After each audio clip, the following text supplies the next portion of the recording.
নিজৰ কৰ্তব্যসমূহ নিজৰ দায়িত্বসমূহ যেতিয়া কৰি যাওঁ তেতিয়া কোনো দিন মনলৈ দুখ ভাগৰৰ কথা অহা নাই।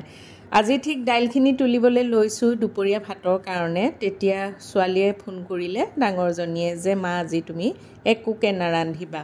তেতিয়া আকৌ ভাগৰটোৱে হেঁচা মাৰি ধৰিছিলেহি আৰু মই যিহেতু মাছ খাই ভাল পাওঁ সেইকাৰণে মোৰ বাবে অৰ্ডাৰ কৰিলে ফিছ থালি। মোৰ দৰেই পৃথিৱীৰ প্ৰত্যেকগৰাকী মাতৃয়ে নিজৰ ল'ৰা ছোৱালীৰ পৰা বিনিময়ত একোৱেই নিবিচাৰে, কিন্তু ল'ৰা ছোৱালীয়ে যেতিয়া নিজেই বুজি উঠে যে আমাৰো নিজৰ মাক দেউতাকৰ প্ৰতি কিবা অকণমান দায়িত্ব আছে, কৰ্তব্য আছে, তাতকৈ আৰু সুখৰ কথা একোৱেই হ'ব নোৱাৰে। প্ৰত্যেকটো দিনেই আচলতে মাতৃৰ নামত, যিহেতু যাৰ বাবে আমি এই সুন্দৰ পৃথিৱীখনত ভৰি দিলোঁ।